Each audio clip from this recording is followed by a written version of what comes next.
আজ কোথাও যেন কেউ নিরাপদ নয়।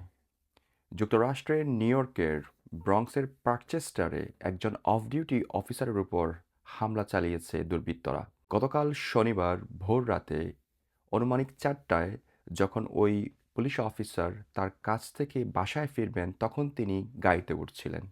ওই সময় দুর্বৃত্তরা হামলা করে তার বন্দুক, মানিব্যাগ, ব্যাজ, বেল্টসহ আরও অনেক গুরুত্বপূর্ণ জিনিস গাড়ি থেকে নিয়ে গিয়েছে। এনওয়াইপিডির সূত্রে জানা যায় ২৭ বছর বয়সী ওই পুলিশ অফিসার কাজ শেষ করে যখন তিনি গাড়িতে হেঁটে যাচ্ছিলেন, ওই দুর্বৃত্তরা শরীরের বিভিন্ন জায়গায় আঘাত করে।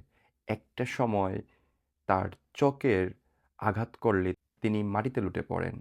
ওই সময় তার চোখের হাড় ভেঙে যায়। এরপর তিনি অজ্ঞান হয়ে যান। তবে এখনও তার অবস্থা স্থিতিশীল নয়। এনওয়াইপিডি এখন ইনভেস্টিগেশন করছে, তবে কাউকে গ্রেফতার করতে পারেনি। এদিকে এই ঘটনায় অনেকেই হতবাক হয়েছেন যে একজন এনওয়াইপিডি পুলিশ অফিসারের উপর হামলা চালিয়ে এইভাবে বন্দুক, মানিব্যাগ, বেল্ট, ব্যাজসহ সবকিছু ছিনিয়ে নিল। তাহলে সাধারণ মানুষ কতটুকু নিরাপদ? তারা গভীর উদ্বেগ প্রকাশ করেছেন, এমনকি ক্ষোভও প্রকাশ করেছেন। বিগত কয়েক বছর ধরে নিউ ইয়র্কের ক্রাইম বেড়েই চলেছে। এই ধরনের একটি ন্যক্কারজনক ঘটনায় বাংলাদেশি কমিউনিটিতেও অনেকে উদ্বেগ প্রকাশ করছেন। রাতের বেলা যারা কাজ করেন তারাও বলছেন যে আমরা কেউই সেফ না।